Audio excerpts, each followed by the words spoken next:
शाम होते ही एक युवा व्यक्ति सुपरमार्केट में जाता है और शेल्फ के पास खड़ा होकर अपनी पत्नी को फोन करता है, जो अपने अनजान पति से नाराज है। वह व्यक्ति खुद को समझाता है, उसने गलती से सामान मिला दिया। वह पैसे बचाने की कोशिश नहीं कर रहा है और उसके प्लेस्टेशन की खरीदारी का इससे कोई लेना देना नहीं है।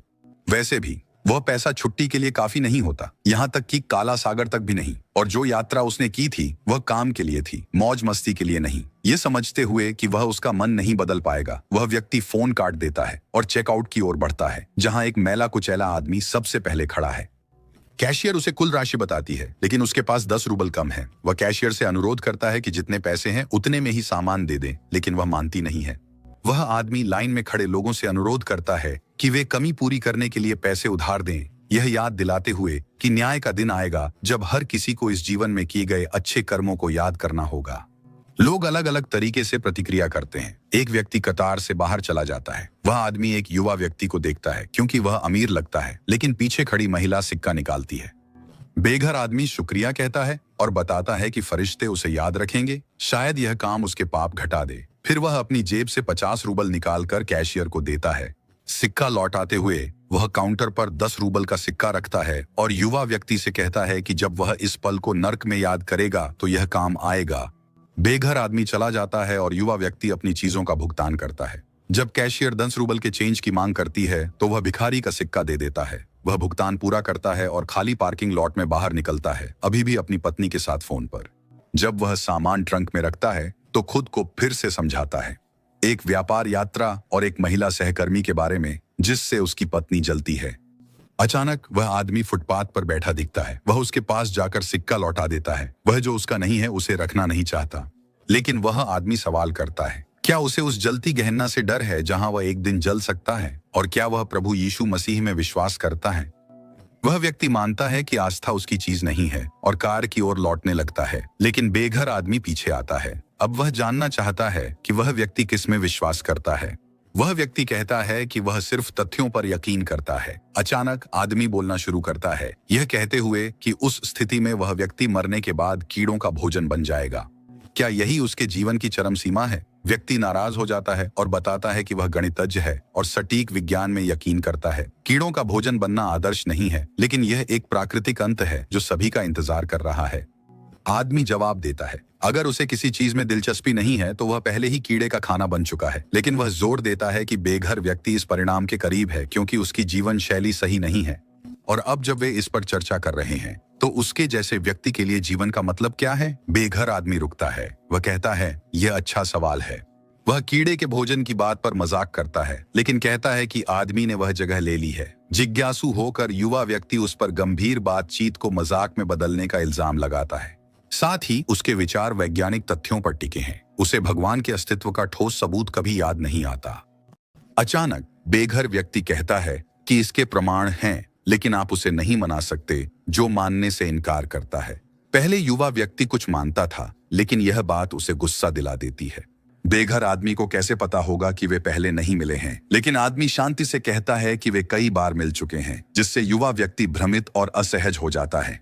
वह यकीन से कहता है कि उसने इस आदमी को पहली बार देखा है, लेकिन भिखारी जोर देता है कि यह हुआ था। चाहे 100 साल पहले हो या 200 साल पहले, फर्क नहीं पड़ता। महत्वपूर्ण यह है कि यह हुआ क्योंकि वह तर्क संगत है। वह लड़का समझ जाता है कि वह बेघर आदमी पागल होना चाहिए। किसी भी क्षण वह शायद विज्ञान की प्रगति और मानव मस्तिष्क के विकास के बारे में अन्य बकवास बातें करने लगेगा। युवा की आवाज में संदेह सुनकर बेघर व्यक्ति जाने लगता है, लेकिन वह खुद को रोक नहीं पाता। वह उसे आवारा कहता है, यह संकेत देते हुए कि ऐसे विचार उन्हीं के पास आते हैं जिनके पास बहुत खाली समय होता है, तो शायद वह अपने रास्ते में आराम कर सकता है। वह साधारण वाक्य बेघर आदमी को उकसा देता है। वह आदमी को कॉलर से पकड़कर चिल्लाता है कि उसे कोई अंदाजा नहीं है, कोई समझ नहीं है कि वापसी का रास्ता कब आएगा। आदमी संघर्ष करता है, उसकी पकड़ से छूट जाता है। अचानक बेघर आदमी रोने लगता है। हक्का बक्का होकर वह समझ नहीं पाता कि उसे इतनी गहराई से क्या परेशान कर गया। दोषी महसूस करते हुए वह आदमी को शांत करने की कोशिश करता है, कहता है कि उसका ऐसा मतलब नहीं था। लेकिन वह आदमी रोना नहीं रोक पाता क्योंकि वह लड़का यह नहीं समझता कि वह कितने वर्षों से उस पल का इंतजार कर रहा है। वह आदमी पूछता है कि इतनी गहरी भावनाएं क्यों हैं? कुछ वर्षों में वह इसे याद भी नहीं करेगा। तभी बेघर आदमी आंसुओं के बीच हंसने लगता है। वह आदमी उसके पास बैठकर दिलासा देता है। आखिरकार वह अभी भी युवा है, उसका पूरा जीवन सामने है। जैसे ही वह बोलना शुरू करता है, उसका फोन फिर से बज उठता है। यह उसकी पत्नी है। देरी से नाराज वह सब कुछ बाद में समझाने का वादा करता है, फोन रख देता है और अपने अजीब साथी की ओर वापस मुड़ता है, जिसने न जाने कैसे एक अखबार निकाल लिया है और अब उसे पढ़ रहा है। वह आदमी फिर से बैठता है। यह देखकर राहत महसूस करता है कि बेघर आदमी अब परेशान नहीं है। सच में परेशान होने की क्या बात है? अब भविष्य पर सोचने का सही समय है। भविष्य केवल उसी पर निर्भर है जो उसे बोझिल करता है। उसे अतीत छोड़ना होगा और कुछ नया बनाना होगा, कुछ ऐसा जिसे वह आज ही कल की योजना बनाकर शुरू कर सकता है, हर दिन एक आदत जोड़कर। जवाब में बेघर आदमी एक कहावत याद करता है, अगर आप भगवान को हंसाना चाहते हैं तो उसे अपनी योजनाएं बताएं। वह व्यक्ति फिर से भगवान की बातों से परेशान हो जाता है और उसके अस्तित्व का ठोस सबूत मांगता है। फिर बेघर व्यक्ति शांति से कहता है कि उसने यीशु मसीह से मुलाकात की। आदमी चौंक जाता है और बार बार पूछता है कि क्या उसने नाम सही सुना। जब आदमी इसे आराम से दोहराता है तो वह व्यक्ति महसूस करता है कि शायद वह शुरू से सही था। यह आदमी पागल है, लेकिन बेघर आदमी मानता है कि वह वही भटकता यहूदी है जिसने यीशु को क्रॉस ले जाते समय आराम नहीं करने दिया। आदमी हैरान है, वह शास्त्रों का जानकार नहीं और कहानी नहीं जानता। व्यक्ति कहता है कि वही था जिसने मसीह को घर के पास से गुजरते समय रुकने नहीं दिया। वही था जिसने भगवान से कहा कि वापसी पर आराम का समय होगा। यीशु ने जवाब दिया, फिर मेरा इंतजार करो। और जितना अजीब यह आदमी को लगता है, यही 2000 साल पहले हुआ था। शुरू में यह उसके लिए भी उतना ही अजीब था, आदमी मानता है, लेकिन अंततः वह आदी हो गया। इसलिए उसके लिए भगवान का होना एक विश्वास नहीं बल्कि एक तथ्य है। व्यक्ति कहता है कि वह उसकी कहानी पर विश्वास करना चाहता है। बेघर आदमी आग्रह करता है कि वह बस इस संभावना को माने। अगर वह ऐसा करता है तो देखेगा कि जो बताया गया है उसमें विरोधाभास नहीं है।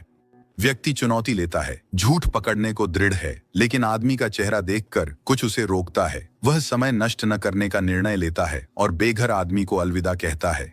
वह कार में बैठता है, पार्किंग लॉट से बाहर निकलता है, पर 1 मिनट बाद लौट आता है। दरवाजा खोलकर वह बाइबल के अमर व्यक्ति से पूछता है, मेरी पीठ के पीछे कितनी उंगलियां हैं? बेघर व्यक्ति कहता है, मैंने यीशु मसीह को देखा है, तुम्हारी उंगलियां नहीं। फिर वह आदमी उससे कहता है कि वह सच साबित करने का सबूत दे।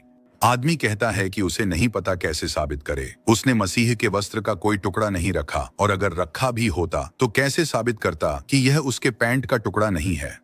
वह आदमी बाहर जाता है, सोचते हुए कि उस व्यक्ति के दावे कैसे सत्यापित करे। शायद भटकने वाले के पास कुछ हो सकता था, एक प्याला जिससे मसीह ने पिया हो, या क्रॉस के नीचे से कोई पत्थर। लेकिन वह आदमी सिर हिला देता है। उसने भगवान को केवल 3 मिनट देखा था, और कौन सा कपड़ा 2000 साल टिक सकता है। उस आदमी की बातों को शांत और तर्क संगत ढंग से सुनते हुए वह व्यक्ति सोचता है कि शायद वह सही हो सकता है। वह उससे भगवान के बारे में कुछ बताने के लिए कहता है, कुछ ऐसा जो मानवता नहीं जानती। लेकिन वह आदमी सिर हिला देता है। उनके जैसा कोई व्यक्ति बताने के लिए क्या है? एक साधारण व्यक्ति, बस इतना। वह थका हुआ और थका मांदा था, और आदमी को उसका चेहरा भी याद नहीं है। उसे उस समय यह अंदाजा नहीं था कि यह व्यक्ति एक दिन भगवान होगा। चेहरे जल्दी धुंधले हो जाते हैं, चाहे वे कितना भी मायने क्यों न रखते हों। वह व्यक्ति उससे पूरी कहानी विस्तार से बताने के लिए कहता है। आदमी को याद है कि यीशु को सैनिक उसके घर के पास से ले जा रहे थे। वह आराम करने रुका, पर आदमी ने उसे दीवार पर झुकने नहीं दिया। आखिर यीशु ने कहा था कि वह परमेश्वर का पुत्र है, और उस समय आस्थावान लोग किसी ऐसे पर विश्वास नहीं कर सकते थे जो ऐसा कहे। साथ ही दोषी की मदद करना परेशानी में डाल सकता था। लोग उसके शब्दों से नाराज थे, इसलिए उस व्यक्ति ने मसीहा से वहां से जाने को कहा और कहा कि वह लौटकर आराम कर सकता है। और यीशु बोले, फिर मेरा इंतजार करो। लेकिन वह आदमी कैसे जान सकता था कि वह सच में प्रभु थे? कोई भी नहीं समझ सकता था। ये सुनकर आदमी मानता है कि यह सब बकवास या एक अच्छी घड़ी लेकिन अप्रमाणित कहानी है। वह बेघर आदमी को पैसे देने की पेशकश करता है अगर वह मान ले कि वह ये सब बना रहा है। आदमी मान लेता है। पैसे के लिए वह कहता है कि वह कुछ भी कह सकता है। लेकिन वह आदमी सच्चाई चाहता है, भले ही उसे यकीन हो कि वह वास्तविक नहीं हो सकती। फिर भी उसका एक हिस्सा उत्सुक है, और उसके पास एक और सवाल है, क्या उस आदमी को अपने व्यवहार पर शर्म नहीं आती? आदमी मानता है कि उसने इस पर वर्षों तक सोचा है, लेकिन शायद यह भगवान की योजना थी। उसने प्रायश्चित की कोशिश की है, वह पादरी भी बना और 100 वर्षों तक सेवा की। यह कुछ नहीं है, लेकिन कोई भी स्वर्ग से उसे क्षमा देने नहीं आया। वह व्यक्ति सुझाव देता है कि शायद सेवा ही दैवीय कृपा थी। यह विचार उस आदमी को चकित कर देता है। क्या वह भगवान के अस्तित्व के विचार के पक्ष में है या विरोध में? वह व्यक्ति मानता है कि वह विरोध में है, लेकिन वह कहानी को जितना दूर तक जा सकती है खोजने की कोशिश कर रहा है। इस पर आदमी जवाब देता है, अगर भगवान की योजना कभी खुद को प्रकट न करने की है तो उसकी उपस्थिति निर्विवाद हो जाती है। वर्षों के दौरान यात्री कई चीजें रहा है, वह सभी पेशों को याद नहीं कर सकता। सच कहूं तो अमर होना इतना अच्छा नहीं। आपको भोजन खोजना पड़ता है, गर्मी और वजन की तलाश करनी पड़ती है, लंबे समय तक इंतजार करना पड़ता है, अक्सर असुविधा में। लोग आते जाते रहते हैं, जबकि इंतजार करने वाले ने दीवार के हर नोटिस और सोफे की हर दरार को याद कर लिया है। कुछ समय बाद आपको इस बात की फिक्र नहीं रहती कि कौन कहाँ बैठा, किसने लाइन छोड़ी या किसकी सीट सबसे आरामदायक थी।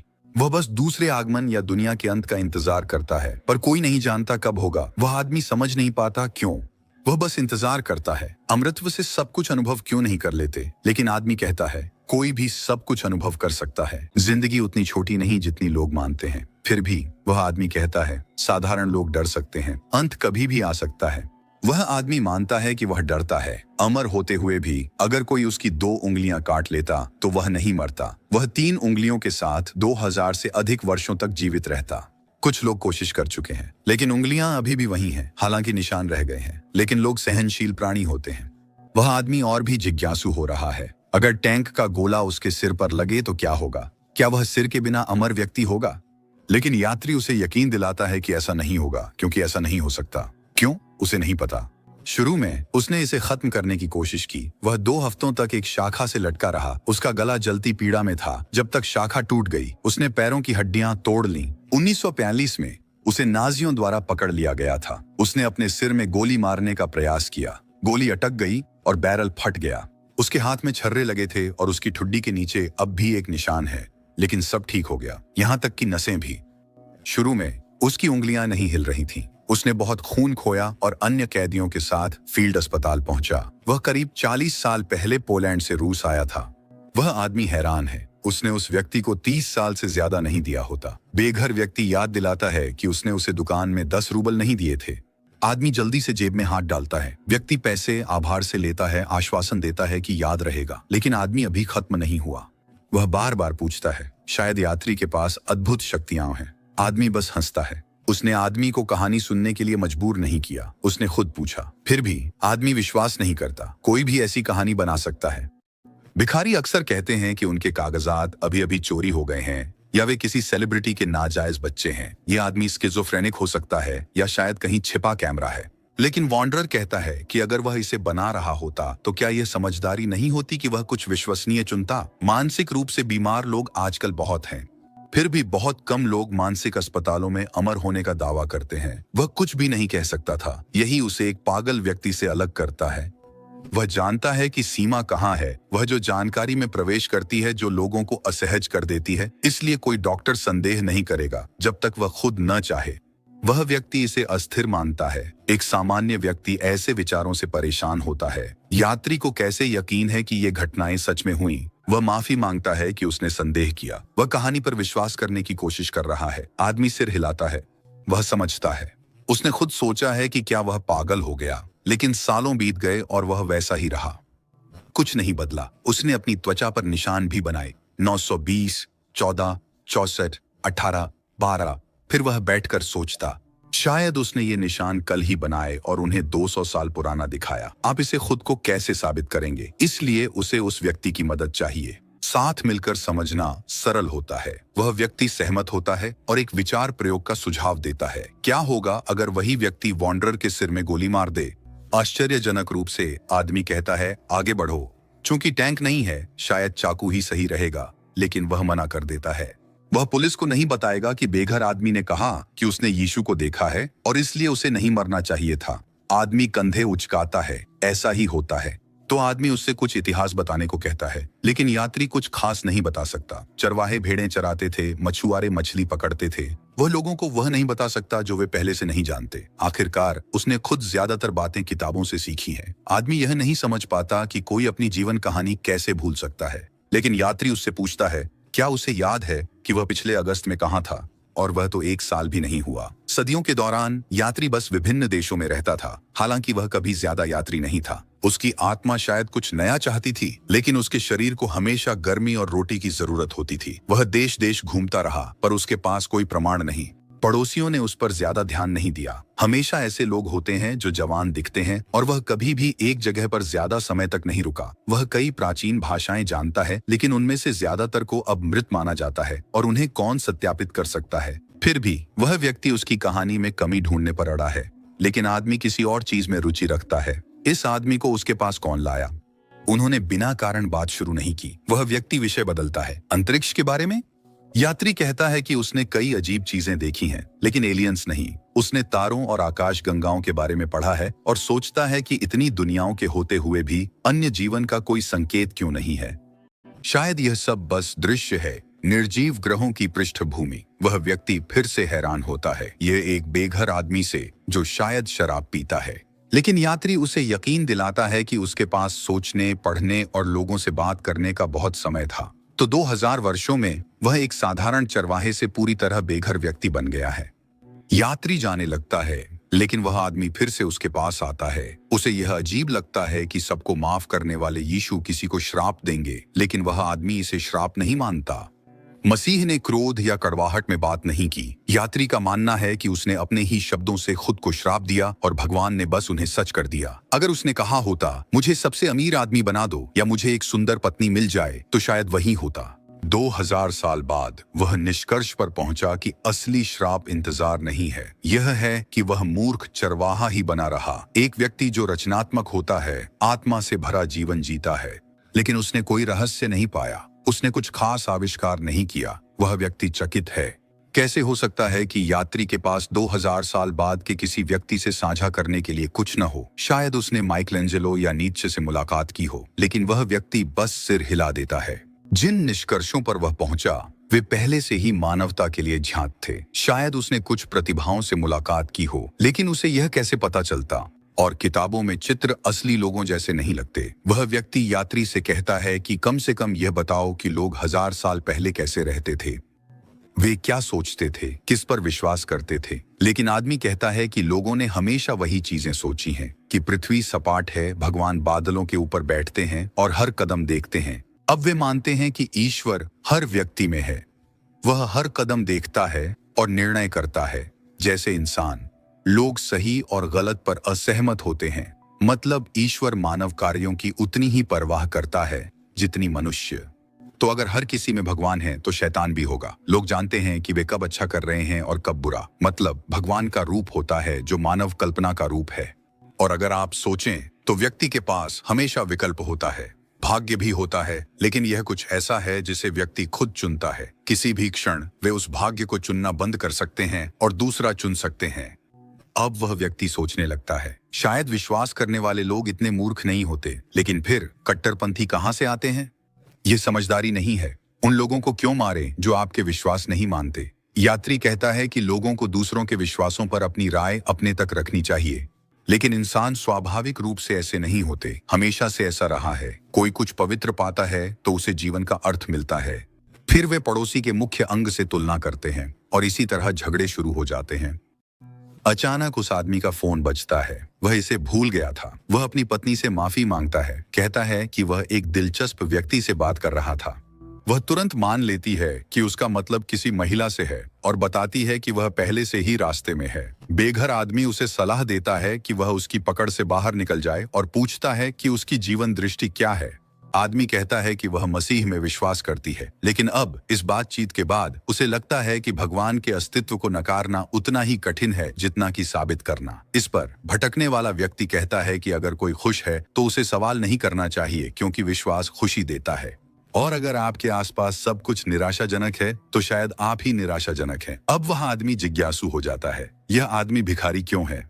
आदमी मानता है कि वह ऐसे जीता है जैसे किसी बड़ी परीक्षा की तैयारी कर रहा हो। समय अंतहीन खींचता है, फिर साल सेकंडों की तरह तेजी से गुजर जाते हैं। जवानी उड़ जाती है, फिर अचानक सब खत्म हो जाता है। आप आईने में देखते हैं और एक बूढ़ा आदमी देखते हैं और सोचते हैं ये कैसे हुआ। लेकिन सबसे अजीब बात यह है कि आपको कोई फर्क महसूस नहीं होता।